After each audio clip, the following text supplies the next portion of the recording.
Hello and welcome to Afterlife Topics. If you like this type of content, please consider subscribing to the channel or becoming a patron at patreon.com/Afterlife Topics.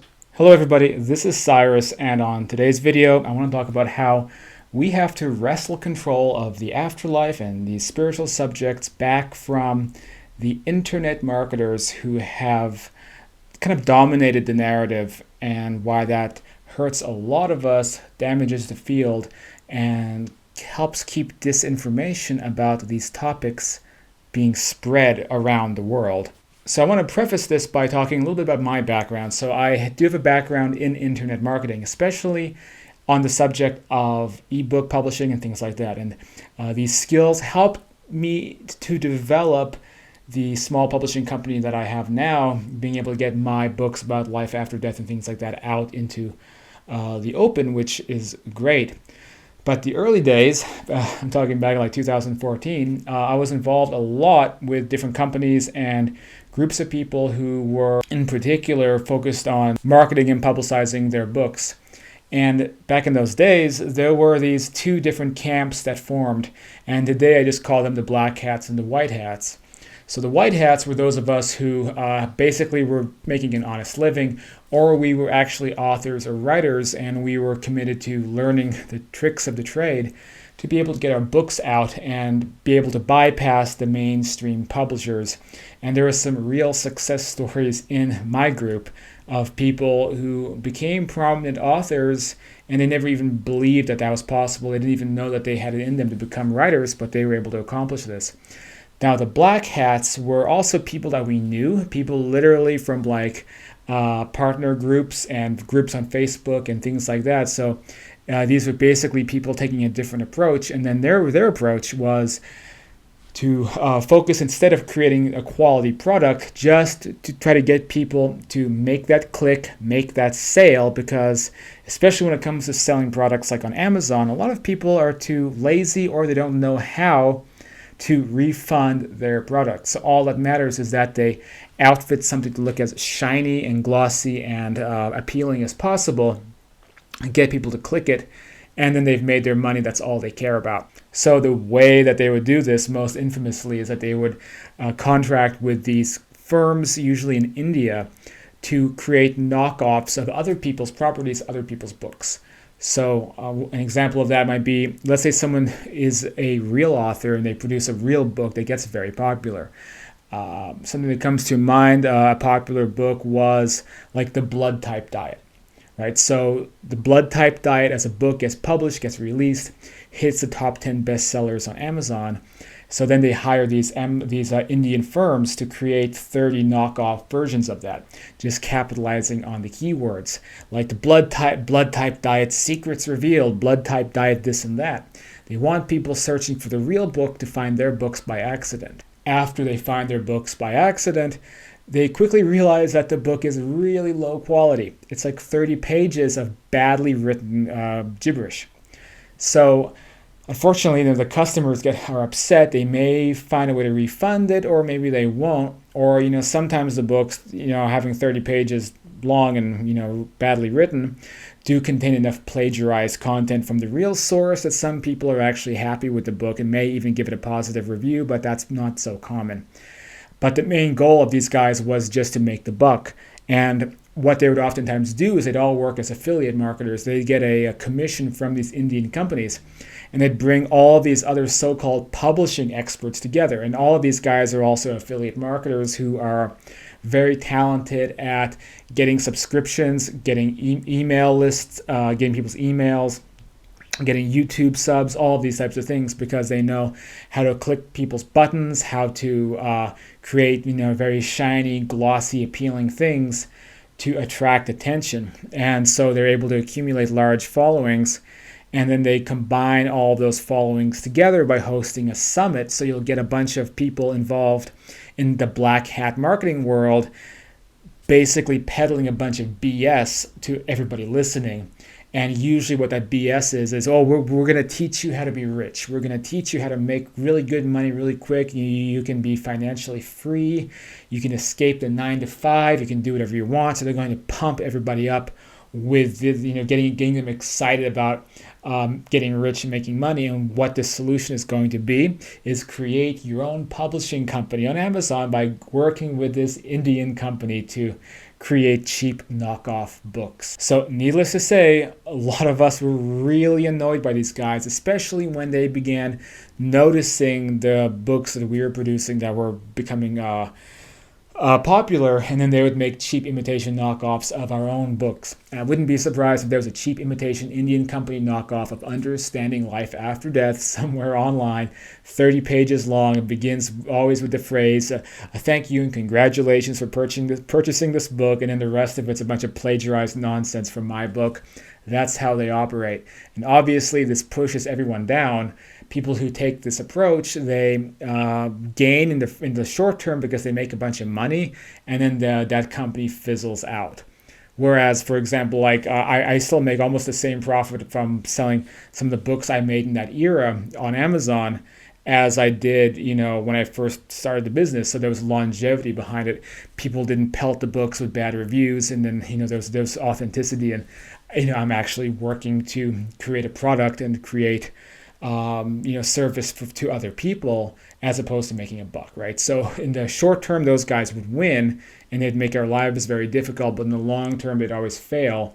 For us, in the short term, we'd lose because we wouldn't get those huge amounts of subscribers and sales, but in the long run, we would win in the end because we had credibility and authenticity. So that is basically how internet marketing works. Now let's go back to what we're talking about in today's video, which is the New Age field and things like that. So I've long complained about, quote, New Age authors and people in these areas who paint this really weird, restricted version of the afterlife. So we talk about people who have amazing experiences on the other side, my own experiences. I just had John Davis on the show, the last video, and he was talking about his near-death experience, which absolutely there's no restrictions or anything weird going on with that. It's like, it really seems like the other side is this beautiful, free, exciting, adventurous place. Basically, what most people who have experiences, whether it's astral projection or near-death experiences, what they come back and tell us about. And so, it's what makes the field very exciting to learn about this. But there is this phenomenon of people, especially people with big followings on YouTube, big followings on social media, who keep saying that the afterlife is a very restricted place. You can't touch things, you can't see things, you can't smell things. It's basically limited to what they say you can do, and that basically is floating around as a little orb of light waiting until you can reincarnate. So this is a very limited view of the multiverse, to say the least. Now, I've had a lot of criticism about this in the past. I've called it New Age nonsense. I've called it false light teachings, whatever it may be. And I've always been perplexed by how these people have such a big following. And then it kind of hit me recently on the forums on a thread. I'm not going to talk about what the thread was about. I don't want to name names, but it really occurred to me this morning, what's going on here? Why has this still been a problem after so long? Well, what it comes down to is you have people in this area who, just like those black hat marketers in the publishing world, they're just trying to make a buck. And they know that this is a big niche with people who are full of money, in this case, grieving people. And they know that they can make some money off of it. So what they do is they take on the same tactics as the people using the cheap Indian ebook knockoff firms, is that they create content with a very shiny veneer that gets people to click, gets people to want to look at it.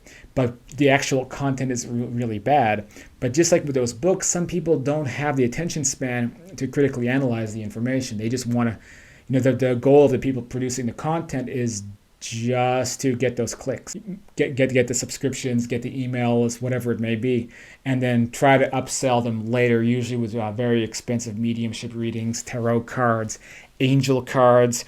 As a moderator on the Afterlife Topics group, I every day am blocking and kicking people out who are just posting their angel card affiliate links and things like that. So it's the same thing. So just like those black hatters, you get people who are very savvy at making money, for example. And so they know how to get those clicks. They know how to generate the attention, but there's really no good content underneath it because they don't care about what people are actually saying about an afterlife. They're just putting some things together that they heard somewhere else, or that someone else said. I think most of these people, including the mediums who are extremely profit oriented, they may not even believe in an afterlife. Like these people, they may be materialists for all I know, but that doesn't matter. What they're doing is they're capitalizing on a genre, on a niche that they know is going to be profitable. And people in this world, newsflash, will do anything for money. So that's the main reason that the information that they provide is usually, in the words of people in England, bollocks.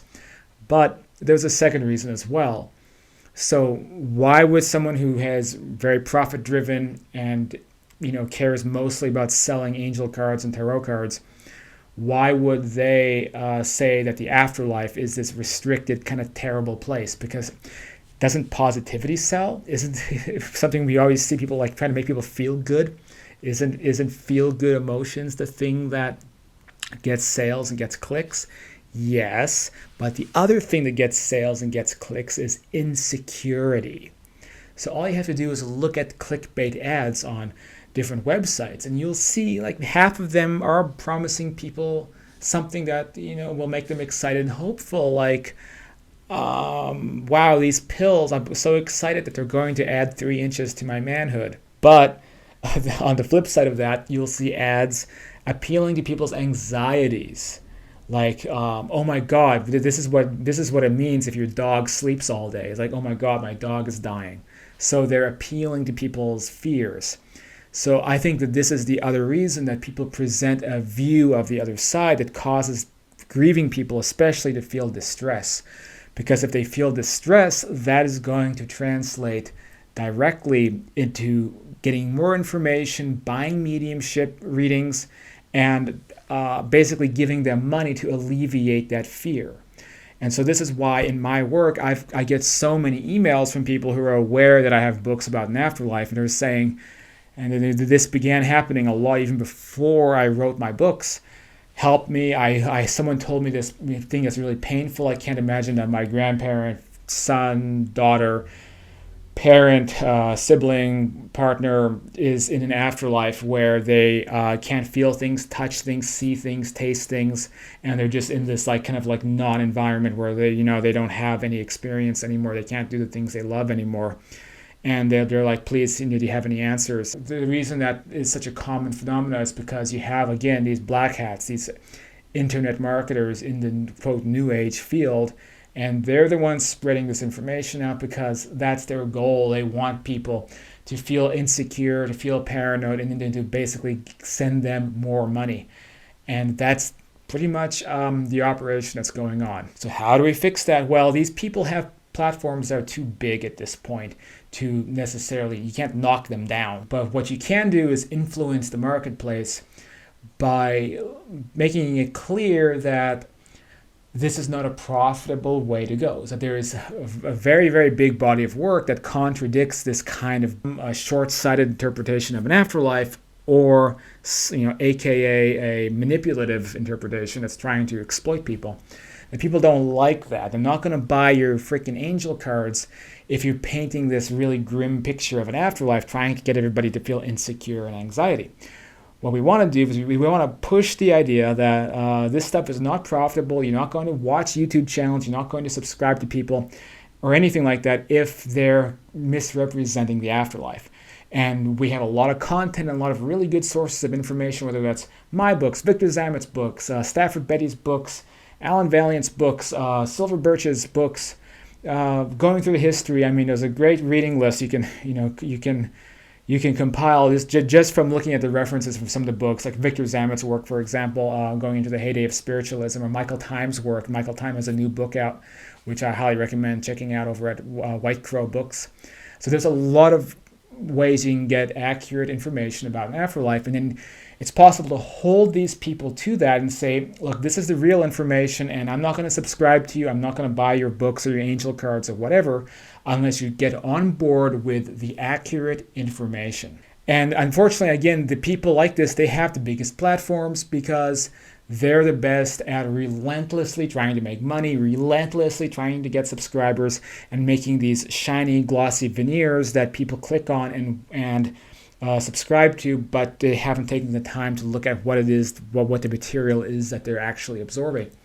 So these people, they have the biggest platforms, unfortunately, but it's possible to influence them to change those platforms so that fewer people have distress, fewer people have anxiety, more people will be enjoying this subject and able to get into it and learn about it without just getting all this anxiety from this kind of weird false interpretation. So I think that's the best strategy to take. And not everyone on top is a charlatan or is trying to spread bad information. I can think of some very well-known mediums and even TV personalities who do represent the afterlife in an accurate way. But there is this contingent of them that do not, and they shamelessly and relentlessly push these false narratives. Those are the people that really, I think, require pushback with all of this. And this channel is literally 1/100th the size of the big kind of new age bubblegum channels on YouTube that often push these ideas. So it's very difficult for the underdog to get much influence in this area. But I am also representing, I think, probably about a century and a half of research into this area that I try to reference, which contradicts some of that. So we're looking at, what I think is a more educational, fact-based analysis, as opposed to what consists primarily of channels that regurgitate viral Abraham Hicks videos and then just repurpose them and then say variations of the same stuff, and then they try to generate likes and generate subscribes and things like that. So it is a battle, and unfortunately, we can't snap our fingers and make consumers of information become more vigilant and aware of the personalities and products that they support. It's the same exact issue in the digital marketing world. It's apparently something to do with human nature, but from the sidelines, we can try to influence the marketplace. This is Cyrus. Hope you liked this video. Be sure to get in touch with me at afterlifetopics.com, Afterlife Topics Metaphysics on Facebook, MeWe, Reddit. I can also offer basically unlimited coaching to people who sign up as a patron at the $30 and above level. That also gives access to 2 classes per week that we do, basically afterlife discussion groups and behind the scenes interviews with guests. So all that's available if you want to help support this tiny channel and keep it afloat. So I can do this work. It takes a lot of time to edit videos and produce content, and a lot of money sometimes buying new equipment and things like that. So any support is appreciated. That said, I'm going to finish up this video now. Thank you for watching, and I'll see you on the next one.